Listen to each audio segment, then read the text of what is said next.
Hello जिक्स, कैसे हैं आप सब। आज की इस वीडियो में हम बात करेंगे G20 समिट के बारे में। इसमें एक बड़ी इंपॉर्टेंट मुलाकात हुई है बाइडेन और चाइनीज प्रेसिडेंट शी जिनपिंग की, और उसमें हमने देखे कि बड़े ज़बरदस्त ऑप्टिक्स सामने आए हैं, मुस्कुराहटें सामने आई हैं, बड़ी पॉजिटिव स्टेटमेंट्स आई हैं। तो आज की इस वीडियो में हम ये जानने की कोशिश करेंगे कि यूएस और चाइना के दरमियान जो बर्फ़ है क्या वो पिघल रही है, क्या मामला तय पा चुके हैं, क्या दोस्ती हो चुकी है। चीज़ें इतनी सिंपल नहीं हैं, और इस कॉम्प्लेक्स सिचुएशन को समझने के लिए आज की ये वीडियो मैंने बनाई है।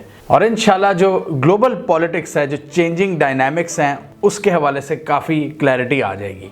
As the leaders of our two nations, we share responsibility, in my view.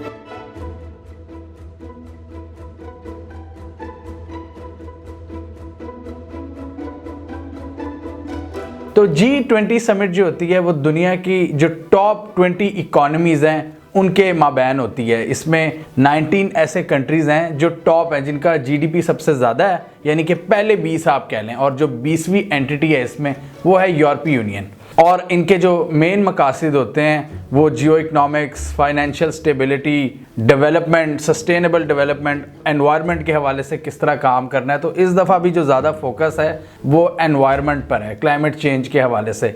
और ऑब्वियसली बीच में जो दूसरे टॉपिक्स हैं, रिलेटेड टॉपिक्स, जैसे कि रशिया यूक्रेन वॉर है, ताइवान का इशू है, और चाइना यूएस की जो पूरी एक टसल है, जो एक वॉर है, कोल्ड वॉर आप उसे कह लें, उस हवाले से भी बड़े इंटरेस्टिंग स्टेटमेंट्स आए हैं बाइडेन के। तो इन टॉप 20 कंट्रीज की बात करें तो Argentina, Australia, Brazil, Canada, China, France, Germany, India, Indonesia, Italy, Japan, Mexico, Russia, Saudi Arabia, south Africa, south Korea, Turkey और यूके शामिल हैं। और ऑब्वियसली यूएस और स्पेन इसमें एक परमानेंट गेस्ट के तौर पर है, शायद वो 21वें नंबर पर आता होगा इकॉनमी वाइज।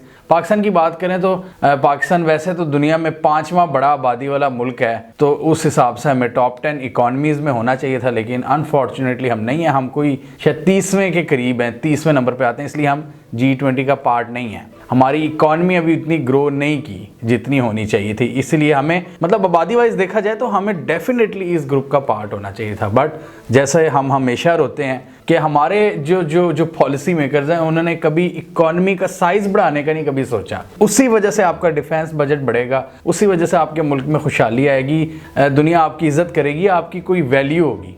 तो खैर ये तो एक अलग टॉपिक है। आते हैं ज़रा G20 मालिक पे कि कितने ज़्यादा रिसोर्सेज हैं इनके पास। ये दुनिया की 80% ग्लोबल इकॉनमी है। इनका अगर टोटल जीडीपी बात करें तो 80% बनता है। 75% ग्लोबल एक्सपोर्ट्स हैं ये G20 ममालिक की, और 60% वर्ल्ड पॉपुलेशन है। तो एक नहायत पावरफुल ग्रुप है G20 का। और इसको बनाया कब गया था? 1999 में, मतलब ये लेट 90s में एक क्राइसिस आया था एशियन मार्केट्स में। तो उसके बाद ये ज़रूरत पेश आई थी कि जो दुनिया की बड़ी बड़ी इकॉनमीज़ हैं, और स्पेशली एशिया में जो राइजिंग इकॉनमीज़ हैं, उनको इकट्ठे बैठना चाहिए। और फिर यूएस ने इसको पुश किया था 2008 में, जब यूएस की जो वेस्टर्न मार्केट्स में हमने देखा था एक फाइनेंशियल एक बहुत बड़ा रिसेशन आया था, मार्केट्स ब्रेकडाउन कर गई थी। तो उसके बाद इन्होंने सोचा कि जी क्यों ना हम इसको प्रॉपरली आगे लेकर चलें, ताकि हमारा जो कोऑपरेशन है वो जो एशियन मार्केट्स हैं, जो इमर्जिंग मार्केट्स हैं, उनके साथ बढ़े। आगे हम ये भी डिस्कस करेंगे कि यूएस का उस वक्त जो गोल था और आज का जो गोल है उसमें क्या फ़र्क है, उसमें G7 को वो क्यों ज़्यादा आगे ला रहे हैं, ये भी हम समझेंगे। तो आगे तक देखना है। G7 इसका हम थोड़ा कंपैरिजन आगे करेंगे G7 के साथ। G7 हमने इस वीडियो में बताया था कि एक एलीट इकोनॉमीज का ग्रुप है। क्या बेसिकली हल्की फुल्की एक टसल है वो हम देखेंगे, जिसका ताल्लुक पूरी ग्लोबल पॉलिटिक्स से है। तो खैर इस जो ये समिट इस दफ़ा हो रही है, बड़े बड़े ये जो 19 ममालिक के लीडरान हैं और यूरोपीय यूनियन के जो लोग हैं वो आए हुए हैं, और इसमें मुलाकातें हो रही हैं। हम मोदी को भी बड़ा देख रहे हैं, मोदी भी मुलाकातें कर रहे हैं। ऋषि सुनाक हमें नज़र आए। इंडोनेशिया के जजीरे बाली में ये हो रही है। जो सबसे इम्पॉर्टेंट मीटिंग थी यहाँ पर वो थी यूएस के प्रेसिडेंट बाइडेन और चाइनीज प्रेसिडेंट शी जिनपिंग के दरमियान। और जैसे मैंने पहले कहा कि उन्होंने एक ट्विटर पोस्ट लगाई बाइडेन ने, जिसमें बड़ी खुशगवार किस्म की उन्होंने इंगेजमेंट उसमें शो की हुई थी चाइनीज प्रेसिडेंट के साथ। अब इस मीटिंग के बाद ऑब्वियसली दोनों लीडरान की जो टीम है, जो गवर्नमेंट्स हैं, उन्होंने अपनी अपनी स्टेटमेंट जारी की, और उसमें बहुत सी चीज़ों में कहा गया कि हमने मिलकर काम करना है। तो यूएस की ज़रा बात कर लें तो उन्होंने बात की डेमोक्रेसी की। ये हमेशा ये बात बड़ा करते हैं कि जो हमारा एक वर्ल्ड ऑर्डर है जिसमें हम बड़ी अच्छी चीज़ें प्रमोट करते हैं, डेमोक्रेसी, अच्छी वैल्यूज़, चाइना को इनडायरेक्टली लगा रहे होते हैं कि चाइना में डेमोक्रेसी नहीं है, वहाँ पे एक अथॉरिटेरियन रूल है। इसके अलावा यूएस की स्टेटमेंट में था कि जी उन्होंने वीगर्स के हवाले से भी चाइना को लगाया हुआ था कि शिनजियांग इनका जो सूबा है वहाँ पे हालात अच्छे नहीं हैं। फिर उन्होंने ताइवान के इशू पर बात की हुई थी और उम्मीद जाहिर की कि नॉर्थ कोरिया और रूस यूक्रेन जंग के हवाले से चाइना अपना किरदार अदा करेगा। ये यूएस की स्टेटमेंट की मोटी मोटी चीज़ें थी। अब चाइनीज़ जो स्टेटमेंट थी ना वो बड़ी इंटरेस्टिंग थी। चाइना की स्टेटमेंट में जो सबसे इंटरेस्टिंग चीज़ थी, चाइना ने उसमें क्लियर पैगाम दिया है। उसने कहा कि आपकी डेमोक्रेसी होगी आपकी, हमारी डेमोक्रेसी है हमारी। उन्होंने कहा कि जो यूनाइटेड स्टेट्स है वहाँ पर यूएस स्टाइल्ड डेमोक्रेसी फंक्शन करती है और चाइना में चाइनीज स्टाइल डेमोक्रेसी। वाह, क्या जवाब दिया उन्होंने कहा कि कोई हम पर अपनी वैल्यूज़ थोपने की कोशिश मत करे, ये किसी भूल में मत रहे कि हम किसी प्रेशर में आ जाएंगे। ताइवान के हवाले से उन्होंने कहा कि ताइवान का इशू हमारा अपना इशू है, इसमें किसी को कोई मुदाखलत नहीं करनी चाहिए। साथ ही उन्होंने बहुत सी चीज़ों पर ट्रेड के हवाले से कहा कि हम तो मिल बैठ कर काम करने को तैयार हैं। चाइनीज स्टेटमेंट में एक बड़ी इंटरेस्टिंग चीज़ थी। उन्होंने कहा ये जो डेमोक्रेसी वर्सेस अथॉरिटेरियनिज्म का चूरन बेचा जाता है ना, ये आजकल की दुनिया को डिफाइन नहीं करता। बेसिकली उनके कहने का मकसद था कि ये हकीकत से दूर एक कॉन्सेप्ट है और ये कॉन्सेप्ट अमेरिका यूज़ करता है। बेसिकली यही इनकी सॉफ्ट पावर है जो अपनी मूवीज़, अपनी जो प्रोपेगेंडा मशीनरी है उसके थ्रू वो प्रोपेगेट उसको करते हैं कि जी हमारा सिस्टम बेस्ट है। क्यों ये मैंने इस वीडियो में भी एक्सप्लेन किया था, क्यों हमारी पूरी दुनिया में आप देख लें, मतलब अमेरिका से लेकर यूरोप से लेकर एशिया, क्यों लोग अमेरिकन कल्चर के फ़ैन हैं, क्यों उनके हम गाने सुनते हैं। मैं अपनी बात करूं, मैं बहुत से अमेरिकन सिंगर्स का फ़ैन हूं, तो क्यों हम उनकी मूवीज़ और वो देखते हैं कि वो सॉफ्ट पावर में बहुत गेम उनकी स्ट्रांग है कल्चरली। वो अपना कल्चर और जो डेमोक्रेटिक वैल्यूज़ हैं उसको एक्सपोर्ट करते हैं। तो पाकिस्तान में ऐसे फिर वो जिसे हम कहते हैं ना काठे अंग्रेज़, जिनको अंग्रेज़ बनने का बड़ा शौक होता है, वो कहते हैं जी हमें वेस्टर्न स्टाइल्ड डेमोक्रेसी चाहिए अपने मुल्क में। चाइना कहता है नहीं, हमारे यहाँ हमारे स्टाइल की डेमोक्रेसी होगी। ठीक है, तो ये एक दुनिया में एक बहुत बड़ी आइडियाज़ की एक जंग है जहाँ पर भी हेजीमनी इंट्रोड्यूस करनी होती है ना, हेजीमनी अपनी कायम करनी होती है किसी भी सुपर पावर को, तो उसके लिए आइडियल टूल होता है सॉफ्ट पावर का टूल। उसमें वो अपने आइडियाज़ को एक्सपोर्ट करता है। तो यूएस ने भी यही किया है, लेकिन अब हम देख रहे हैं कि एक हल्का सा पुश बैक देखने को मिल रहा है। अब उसकी क्या रीज़न है वो हम आगे एक्सप्लेन करते हैं।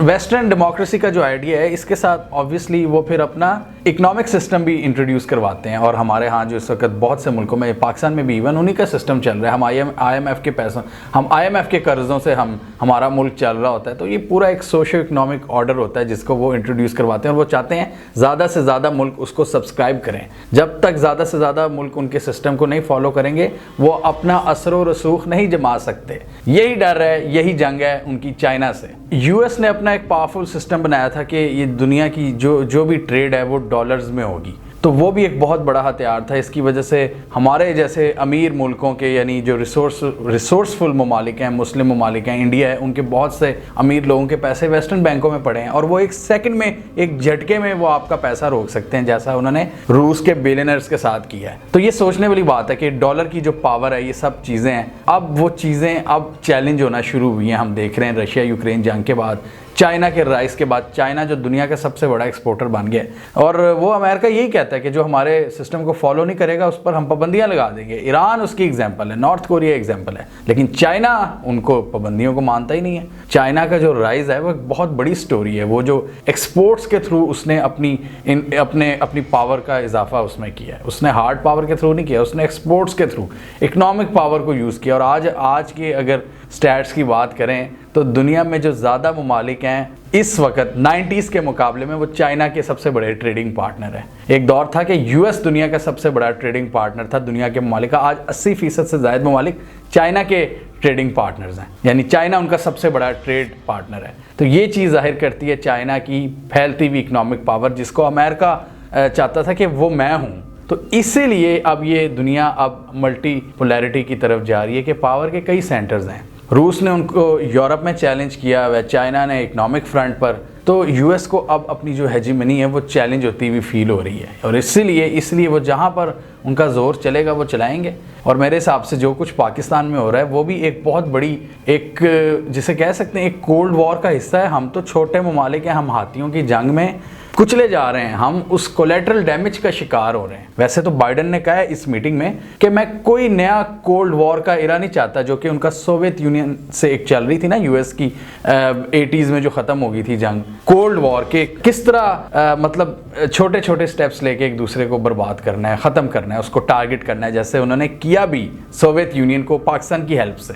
वो कहते हैं कि चाइना, अभी मुंह से कह रहे हैं कि चाइना के साथ हमारी ऐसी कोई जंग नहीं है, मतलब चाइना के साथ कंपटीशन तो थोड़ा बहुत ज़रूर है, लेकिन हम ये कोल्ड वॉर के इरा को दोबारा नहीं रिवाइव करना चाहते। लेकिन यूएस की अगर देखें, अगर इनकी एक्टिविटीज़ देखें तो जो इनके हाइब्रिड वॉरफेयर की टैक्टिक्स हैं तो वो तो शुरू हो चुकी है। आप देखें जो कुछ नज़र आ रहा है इस वक्त कई मुल्कों में, जो एक खलबली मची हुई है, वो सारी के पाकिस्तान को ही देख लें तो वो इसका एक सबूत है कि ये एक हेजीमनी की जंग है। यूएस सीपैक के खिलाफ बड़ी बात की जाती है, ये सोचने वाली चीज़ें हैं। अब बाइडन साहब ये जो कह रहे हैं कि ये कोई कोल्ड वॉर की जंग नहीं है, ये हमारी सर्दमोरी नहीं है, तो फिर आपके इकदाम तो देखें ना। आप तो प्रेसिडेंट बनते ही आपने एक प्लान बनाया कि जी डेमोक्रेसी वर्सेस अथॉरिटेरियनिज्म, आपने पूरा एक फिलॉसफी दी दुनिया को कि हम डेमोक्रेसीज हैं, हम अच्छे ममालिक हैं। उनको उन्होंने इकट्ठा भी किया, फिर उन्होंने कहा कि ये हैं इस तरह कुछ ममालिक का, उन्होंने कहा कि ये हमारे इनसे हमारी लड़ाई है, सीधा इन्होंने कहा।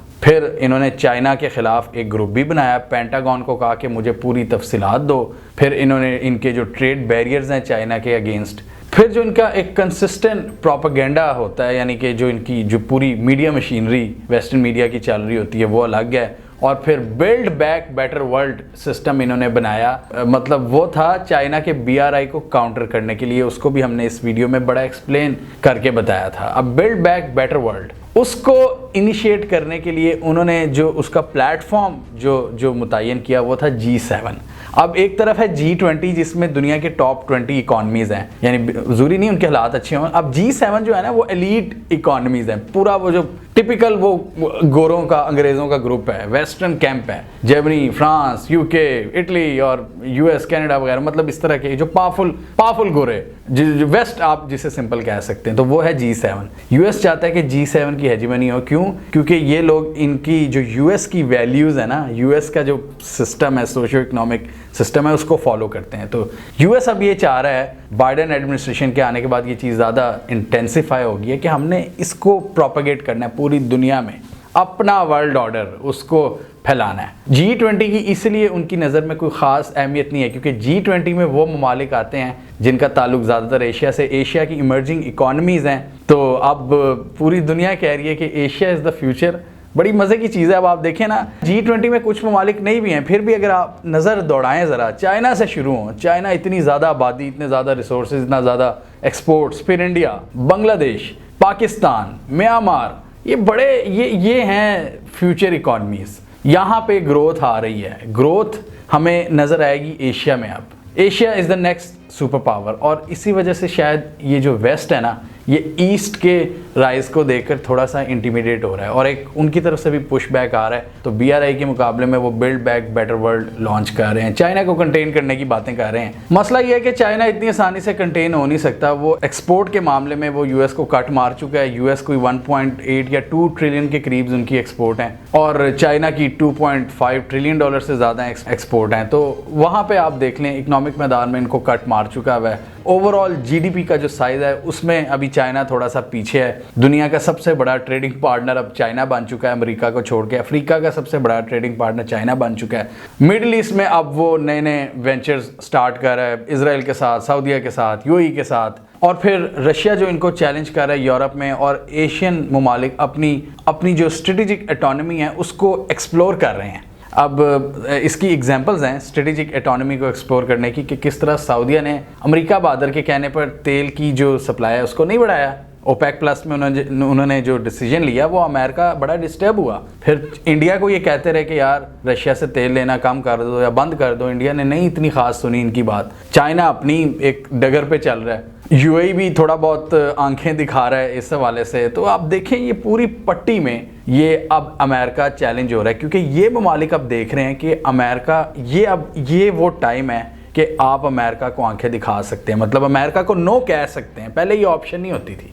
पाकिस्तान की बदकिस्मती ये है कि पाकिस्तान में अभी भी कुछ पिट्ठू हैं अमरीकी जो पाकिस्तान के इंटरेस्ट का नहीं सोच रहे। अगेन मैं ये कहूँगा कि पाकिस्तान को अमेरिका से भी बना के रखनी चाहिए, लेकिन उनकी नाजायज़ डिमांड्स नहीं माननी चाहिए हमें, जो वो अफ़गानिस्तान से रिलेटेड हमसे करते हैं, जो उसी वजह से फिर वो रजीम चेंज करते हैं, अपना एक फटीचर नैरेटिव देते हैं जिसको यहाँ के कुछ टॉप लोग उसको एक्सेप्ट करते हैं। तो पाकिस्तान में भी यही थिंकिंग थी इस सदी के आगाज़ से ही कि हमने प्रो रीजन अप्रोच अपनानी है रीजन के ममालिक के साथ। ये हमारा फ्यूचर है, जियो इकनॉमिक्स, रीजनल कनेक्टिविटी। तो जो पाकिस्तानी एलीट है शायद उसको इस चीज़ का डर है कि इन्होंने जो अपने पैसे रखवाए हुए हैं वेस्टर्न बैंकों में, कहीं वो एक झटके में वो उनको ब्लॉक ना कर दें, जैसे कि रशियन ओलिगार्क्स के साथ इन्होंने किया है। तो ये चीज़ भी देख रहे हैं जो एशिया के ममालिक है ना, ये वेस्ट का एटीट्यूड कि किस तरह अगर आप इनके इंटरेस्ट नहीं पूरा करोगे तो ये एक झटके में आपका पूरे जो इनकी एलीट का पैसा है बाहर रखा हुआ है वो उसको मतलब हड़प कर सकते हैं। अफगानिस्तान के साथ, अफगानिस्तान जैसे गरीब मुल्क के पैसे वो खा गए हैं, वो इसलिए नहीं दे रहे कि जी तालिबान आ गए हैं। तो जो उनकी लाइन पे नहीं चलेगा उसका वो जो पैसा है, जो उनका पूरा इकोनॉमिक सिस्टम है, जो पूरा मॉडल है जिसके थ्रू वो सैंक्शंस लगा के आपको फारिग कर सकते हैं, तो वो उसको अभी यूज़ कर रहे हैं। तो एक मैं एक्सपर्ट को सुन रहा था, इंडियन एक्सपर्ट को, वो कह रहे थे कि ये एक सुपर पावर का डिक्लाइन हम देख रहे हैं और जब वो अपनी हेजीमनी इतनी आसानी से कंसीड नहीं करेगा तो वो थोड़ा बहुत तो हाथ पैर मारेगा। तो इसलिए हाथ पैर जब हाथी मारता है, जब हाथी पर अटैक होता है किसी जंगल में, तो फिर बहुत से छोटे जानवर कुचले जाते हैं जब वो पागल होता है, बदमस्त हाथी जिसे हम कहते हैं। तो पाकिस्तान में जो अभी टर्मोइल सारा चल रहा है, मुझे लगता है ये उसी का एक आउटकम है। हमें भी थोड़ी बहुत सज़ा दी जा रही है कि हमने उनको क्यों नहीं अफ़गानिस्तान में उस तरह अकोमोडेट किया, क्योंकि वो अपना एक स्टाइल लाना चाहते हैं, अपना थॉट पूरा लाना चाहते हैं, जबकि ये एशियन कंट्रीज समझ चुके हैं कि अब ये टाइम है कि अपनी स्ट्रेटेजिक ऑटोनॉमी को इस्तेमाल किया जाए। पाकिस्तान में भी ये थिंकिंग मौजूद है। अभी फ़िलहाल थोड़े अरसे के लिए मसला आया हुआ है, लेकिन इंशाल्लाह हम अपनी डिफ़ॉल्ट पोजीशन पर वापस आएंगे। और भारत के हवाले से, भारत में कुछ एनालिस्ट हैं जो वो भारत को मशवरा देते हैं कि आपको अपनी सारी जितने भी आपके एम्बिशंस हैं, आपको सारा अमेरिका से उम्मीद नहीं रखनी चाहिए, तो आपको बैलेंस रखना चाहिए। तो फ़िलहाल तो भारत एक बैलेंस रख रहा है, लेकिन भारत से अमेरिका को बड़ी उम्मीदें हैं कि ये हमारा बैलेंसिंग फैक्टर है चाइना को काउंटर करने में इस एशिया में। तो सोचें अगर ये रशिया जिस तरह जो सलूक कर रहा है इनके साथ, जो चाइना कर रहा है, और पाकिस्तान और इंडिया जैसे ममालिक अगर आ जाएं, ये पूरा एशियन एक अगर इकट्ठे हो जाएं, तो फिर तो गेम ही ओवर हो जाती है अमेरिका बहादुर के लिए। तो जब तक इनके पास ये फाइनेंशियल टूल्स हैं, डॉलर की पावर है, तब तक ये अपना जो प्रेशर है उसको एग्जर्ट करते रहेंगे इन छोटे ममालिक में, और इसी तरह हमारा थोड़ा बहुत नुकसान होता रहेगा। हमें इसलिए उस जंगल से आज़ाद होने की ज़रूरत है, अपने आप को आज़ादी, हकीकी आज़ादी हासिल करने की ज़रूरत है लॉन्ग टर्म के लिए। उसमें शॉर्ट टर्म में डेफिनेटली बड़े मसाइल आएंगे, लेकिन अपनी स्ट्रेटेजिक ऑटोनॉमी को हमें यूज़ करने की ज़रूरत है। ये पूरा रीजन देख लें आप, यूरेशियन रीजन, ये यूरोप से ये रशिया और ये पूरा सेंट्रल एशिया और फिर एशिया और फिर फार ईस्ट एशिया, ये फ्यूचर है। यहाँ पर रिसोर्सेज हैं, यहाँ पर लोग हैं, मैन पावर है। वहाँ पे तो मतलब लोग ही नहीं पैदा हो रहे, जो यंग पॉपुलेशन है वो ही नहीं है। वहाँ पर वर्कफोर्स की कमी है यूरोप में, तो वो तो जो सारी यंग दुनिया की पॉपुलेशन है वो हमारे इलाके में मौजूद है। ये जो सारी यंग पॉपुलेशन है ना हमारे इस पूरे एशियन रीजन में, ये बहुत ज़्यादा है और इसने जो फ्यूचर की दुनिया है उसको ड्राइव करना है। तो इसलिए वेस्ट और अमेरिका ये चाहते हैं कि उनका जो डेमोक्रेटिक मॉडल है वो उसको सब्सक्राइब करें। चाइना कहता है नहीं, हमारे पास अपना स्टाइल है, और पाकिस्तान को और बाकी मुल्कों को भी यही अप्रोच अपनानी चाहिए कि अपनी वैल्यूज़, अपनी रवायत, अपने जो रीजनल जो हकीकतें हैं उनको भी जहन में रखें। जो अमेरिका बहादुर कहे उस पर यस सर ना कहें। हमें कमेंट सेक्शन में बताइए आपके ख्याल में फ्यूचर में आप एशिया में जो डिविजन्स हैं, जैसे कि इंडिया के कुछ इख्तलाफात हैं चाइना से या पाकिस्तान से, क्या वो इसको हल करके इनके जो जितने भी एम्बिशंस हैं या जो नेगेटिव इनकी अप्रोच है एशियन रीजन के हवाले से, क्या वो उसको काउंटर कर पाएंगे इकट्ठा होकर, या मौजूदा सुपर पावर्स हमेशा इनके दरमियान लड़ाई डलवाने में कामयाब होती रहेंगी? कमेंट कीजिए। इसके अलावा हमारा यूट्यूब चैनल सब्सक्राइब कर लो, साथ ही वो बेल आइकन भी दबा लें ताकि वो स्टोरीज दुनिया भर से और पाकिस्तान से जिनकी मेन स्ट्रीम मीडिया पर प्रॉपर कवरेज नहीं होती, हमारे प्लेटफॉर्म के थ्रू आप तक टाइम पर पहुंच जाएं।